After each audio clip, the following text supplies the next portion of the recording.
ক্লাসের সুন্দরী মেয়েকে একা পেয়ে জঙ্গলে নিয়ে যেভাবে কাজ করলাম গল্পটি সম্পূর্ণ শুনলে আপনাদের মেশিন দিয়ে পানি চলে আসবে, আপনারা হাতের কাজ করতে বাধ্য হবেন, তাই হাতের কাজ করার আগে হাতের কাছে অবশ্যই টিস্যু রাখবেন। হ্যালো বন্ধুরা, আমার নাম সুমি। আমি 18 বছর বয়সী এবং এই বাড়িতে 2 বছর ধরে কাজ করছি। এই বাড়িতে মালকিন এবং তার ছেলে রাহুল থাকতেন। কিন্তু 8 মাস আগে মালকিনের মৃত্যু হয়েছে। আমাকে এই বাড়িতে মালকিনের সেবার জন্য নিয়োগ দেওয়া হয়েছিল। তার মৃত্যুর পর আমি ভেবেছিলাম তার ছেলে আমাকে কাজ থেকে বের করে দেবে, কিন্তু তা হয়নি।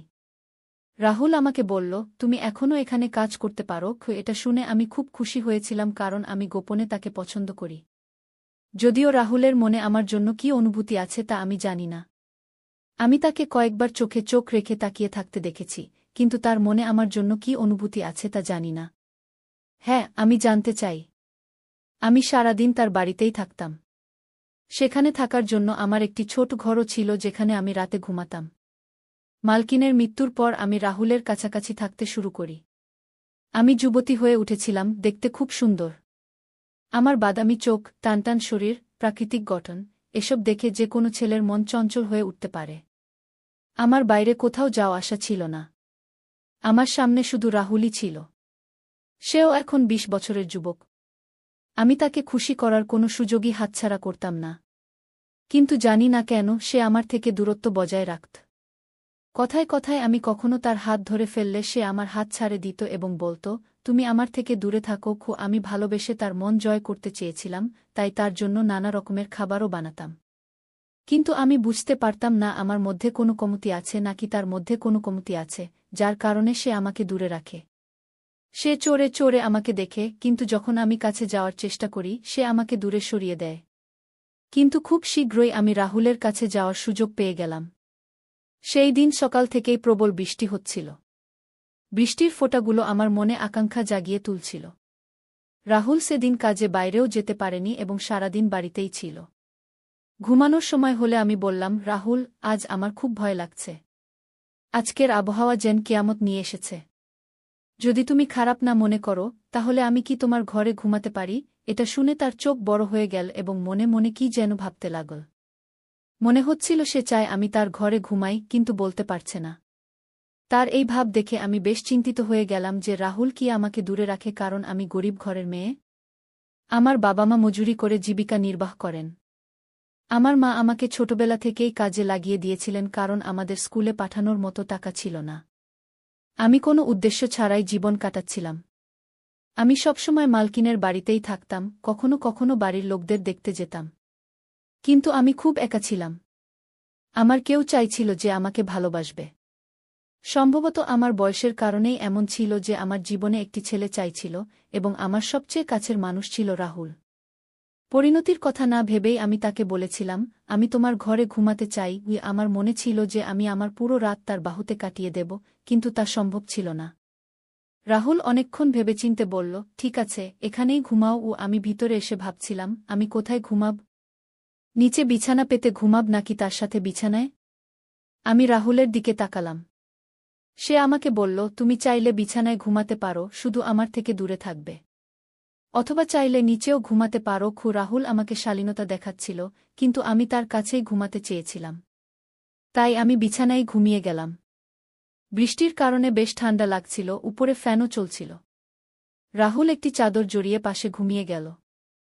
আমি ঠান্ডায় কাঁপতে লাগলাম এবং হঠাৎ কোনো ভেবেচিন্তে না করেই রাহুলের চাদরের নিচে চলে গেলাম এবং অপেক্ষা করতে লাগলাম যে রাহুল কি করে।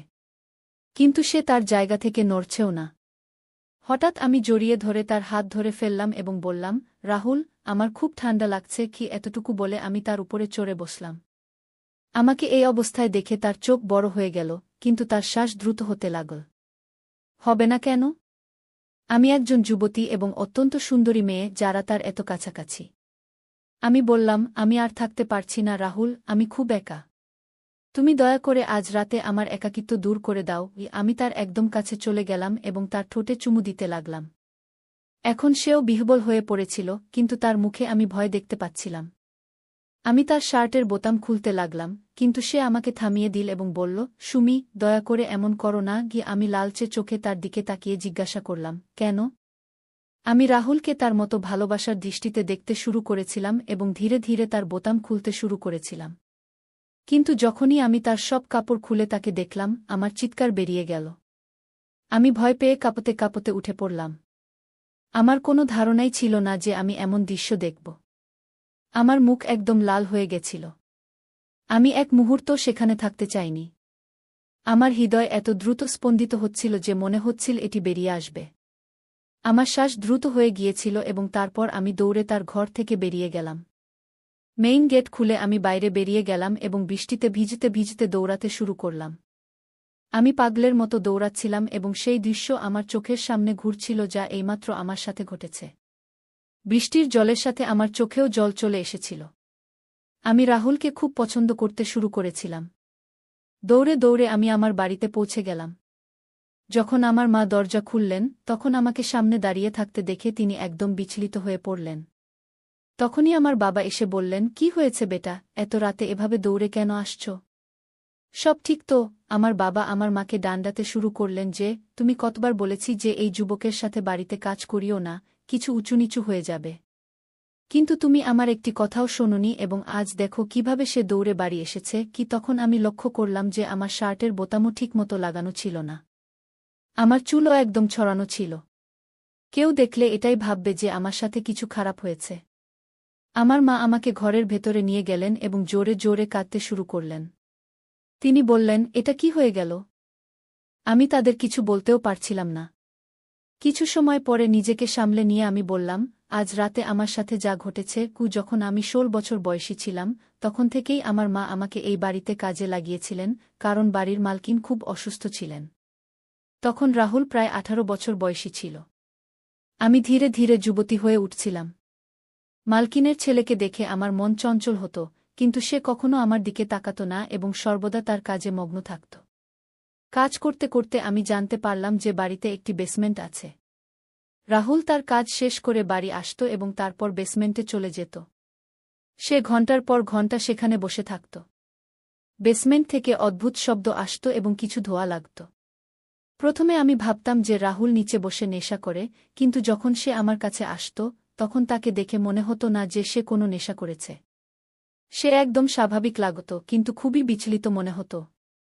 আমি সবসময় তার উপর নজর রাখতাম, কারণ সে আমার পছন্দ ছিল। একদিন মালকিন ঘুমিয়ে পড়েছিলেন এবং রাহুল বেসমেন্টে ছিল। সেই সুযোগে আমিও বেসমেন্টের ভিতরে চলে গিয়েছিলাম। আমি সেখানে দাঁড়িয়ে দেখলাম রাহুল শার্ট ছাড়া ঘরে কি করছে। তার পিঠ আমার দিকে ছিল। আমি তার শরীর দেখছিলাম। হঠাৎ আমি তার কাছে চলে গেলাম এবং তার পিঠে হাত রাখলাম। রাহুল একদম উত্তেজিত হয়ে উঠল এবং আমাকে ডান্ডাতে শুরু করল, "তুমি এখানে কি করছ? এখান থেকে চলে যাও।" তারপর সে তাড়াতাড়ি তার শরীর ঢেকে নিল এবং আমি তার শরীর দেখতেই পেলাম না। শার্ট পরার পর সে আমার দিকে ঘুরে বলল, "তুমি এখানে কি করছ? আর তুমি আমাকে হাত কেন লাগালে?" সে খুব রাগ করে বলছিল, কিন্তু তার চোখে আমি ভালোবাসা দেখতে পাচ্ছিলাম। আমি তৎক্ষণাৎ তার কাছে চলে গেলাম এবং তার ঠোঁটে চুমু দিয়ে বললাম, "আমি তোমাকে মিস করছিলাম, তাই দেখতে এসেছি।" আমার এই আকস্মিক আক্রমণে সে ঘাবড়ে গেল এবং বলল, "এসব কি?" কিন্তু তার শ্বাস দ্রুত হয়ে গিয়েছিল।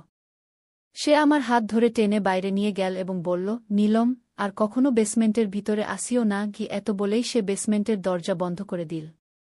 আমি সেখানে দাঁড়িয়ে তাকিয়ে রইলাম। আমি একদম বুঝতে পারলাম না যে শেষ পর্যন্ত কি হল। যখন রাহুল আসল, তখন আমি তাকিয়ে তাকিয়ে তার দিকে দেখছিলাম যে শেষ পর্যন্ত আমাকে বেসমেন্ট থেকে এভাবে বের করে দিল কেন। তার চোখে আমি একটি আফসোস দেখতে পাচ্ছিলাম। সে আমাকে তার কাছে ডেকে বলল, "দেখো, এসব ঠিক নয়। তুমি আমার থেকে দূরে থাকো।" তারপর থেকে রাহুল যখনই আমাকে দেখত, মনে হতো সে আমাকে চায়, কিন্তু জানি না কেন সে আমাকে তার কাছে আসতে দিত না। গ্রামে আমাদের নিজের জমি ছিল।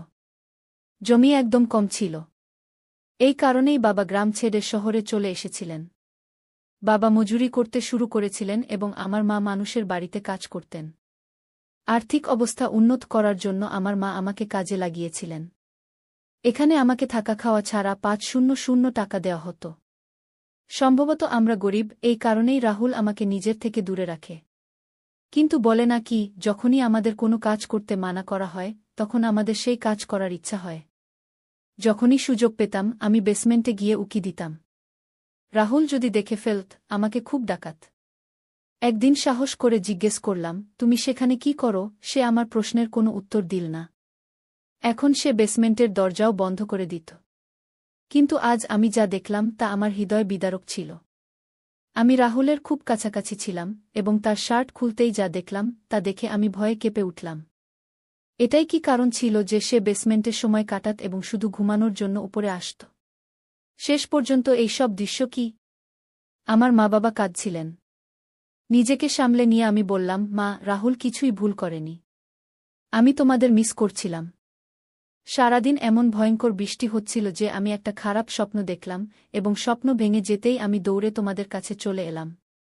রাহুল ভালো ছেলে, সে কখনো আমার দিকে খারাপ দৃষ্টিতে তাকায় না। গিয়ে আমার কথা শুনে আমার পরিবার স্বস্তির নিঃশ্বাস ফেল, কিন্তু আমি তাদের সত্যি বলিনি। সত্য বলার সাহস আমার ছিল না। এর ফলে পরের দিন তারা আমাকে আবার কাজে পাঠিয়ে দিল। সকালে কাজে এসে দেখলাম রাহুল বাড়িতেই আছে। সম্ভবত সে আমার জন্য অপেক্ষা করছিল। আমি তার সাথে কোনো কথা না বলে সরাসরি বাড়ির কাজে লেগে গেলাম। রাহুল আমার আশেপাশে ঘুরছিল। সে ভেবেছিল আমি তাকে কোনো প্রশ্ন করব, কিন্তু আমি কোনো প্রশ্ন করিনি। আমি তার প্রতি ঘৃণা বোধ করতে শুরু করেছিলাম। সন্ধ্যা পর্যন্ত সে আমার পিছে ঘুরতে থাকল। যখন আমার সব কাজ শেষ হয়ে গেল, হঠাৎ সে আমার হাত ধরে ফেলল। সে বলল, আমি তোমাকে সব বলবো, তুমি শুধু বসো। আমি তার দিকে তাকাতে লাগলাম। আমি তাকে পছন্দ করতে শুরু করেছিলাম, কিন্তু কাল রাতের পর আমার হৃদয় ভেঙে গিয়েছিল। এখন রাহুল কথা বলতে শুরু করল। সে বলল, যখন আমি 16 বছরের ছিলাম তখন ভুল সঙ্গতিতে পড়ে গিয়েছিলাম। বন্ধুর সাথে ভুল জায়গায় যেতে শুরু করেছিলাম এবং সেখানে মহিলাদের সাথে রাত কাটাতাম। আমার বাবা ছিল না, আর মা খুব অসুস্থ থাকতেন, তাই আমাকে থামানোর কেউ ছিল না। যৌবনের জোশে বিভিন্ন মেয়েদের সাথে সম্পর্ক করতাম। আমার ক্লাসে একটি মেয়ে ছিল যে খুব সুন্দর ছিল। আমি আর আমার বন্ধু তাকেই পেতে চাইতাম এবং আমাদের সুযোগও হয়ে গিয়েছিল।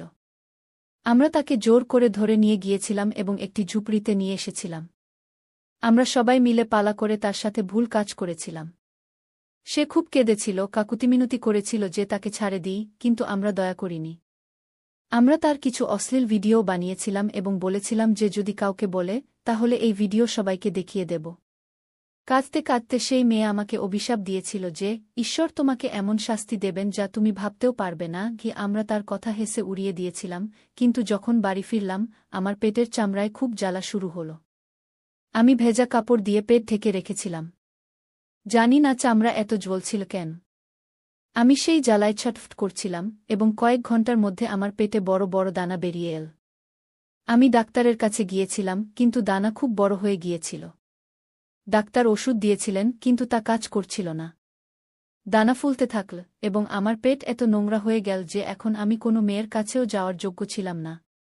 আমার অবস্থা এত খারাপ হয়ে গিয়েছিল যে কোনো মেয়ে দেখলে ভয় পালাত, এবং তার ব্যথা আমার আলাদা ছিল। যখন তুমি এখানে কাজ করতে এলি, আমি মনে মনে তোমাকে চাইতে শুরু করেছিলাম, কিন্তু জানতাম যে একদিন না একদিন তুমি আমার শার্ট খুলবে, আর সেই দানা দেখে তুমিও ভয় পালাবে, যেমন অন্য মেয়েরা করত। আর কাল রাতেই তা হল। আমি এর টোটকা করছি যে এটি ঠিক হয়ে যায়, কারণ ডাক্তারের চিকিৎসা করতে পারেননি। আর এই কারণে আমি বেসমেন্টে যেতাম। আমি একজন তান্ত্রিকের কাছে এর চিকিৎসা করাচ্ছি এবং এখন ধীরে ধীরে কিছুটা ঠিকও হচ্ছে। তান্ত্রিক বাবা বলেছেন যে এগুলো সম্পূর্ণ ঠিক হতে আরও 6 মাস লাগবে। তার এইসব কথা শুনে আমি একদম হতবাক হয়ে গিয়েছিলাম। আমি রাহুলকে ভালো ছেলে ভাবতাম, কিন্তু সে তার জীবনে এত ভুল কাজ করেছে। রাহুল বলল, আমি আজও সেই মেয়েটির খোঁজ করছি যে আমাকে অভিশাপ দিয়েছিল। আমি তার পায়ে পড়ে ক্ষমা চাইতে চাই। আমি জানি সে আমাকে কখনো ক্ষমা করবে না, কিন্তু অন্তত আমার হৃদয়ের বোঝা কিছুটা হালকা হবে। আমি তাকে অনেক খুঁজেছি, কিন্তু সম্ভবত সে মেয়ে শহর ছেড়ে চলে গেছে। প্রায় 6 মাস পর ধীরে ধীরে রাহুল এই চিকিৎসায় সম্পূর্ণ সুস্থ হয়ে গেল। আমি এতে রাহুলের অনেক সাহায্য করেছিলাম, এবং তারপর রাহুল আমার হাত ধরে বলল, আমি আমার জীবনে যে সব ভুল করেছি তা শুধরে নিতে চাই। আমি তোমাকে বিয়ে করতে চাই যাতে তোমার জীবনও সুন্দর হয় এবং আমিও তোমার সাথে সুখে শান্তিতে জীবন কাটাতে পারি। সে আমার বাবা মায়ের কাছে আমার হাত চেয়ে নিয়েছিল এবং তারাও খুশি মনে আমাকে তার হাতে তুলে দিতে রাজি হয়ে গিয়েছিল। রাহুল সম্পূর্ণ সুস্থ হয়ে উঠেছিল এবং সে তার শিক্ষা নিয়েছিল যে মেয়েদের সম্মান করা উচিত, তাদের সাথে জোরজবরদস্তি করা উচিত নয়। আমরা একটি শব্দ সমাজে বাস করি এবং আমাদের একসাথে মিলেমিশে থাকা উচিত। আমাদের বিয়ের পর আমরা দুজনে মিলে সেই মেয়েটিকে খুঁজে বের করলাম এবং তার সাথে দেখা করে আমরা ক্ষমা চাইলাম। রাহুল তার কাছে ক্ষমা চাওয়ার পর তার মন কিছুটা হালকা হয়ে গেল। বন্ধুরা, আমাদের এই গল্পটি কেমন লাগলো অবশ্যই আপনারা কমেন্ট করে জানাবেন। যদি ভালো লেগে থাকে তাহলে অবশ্যই পরবর্তী গল্পের জন্য আমাদের চ্যানেলটি সাবস্ক্রাইব করে আমাদের সাথেই থাকবেন। ধন্যবাদ আপনাদের সবাইকে।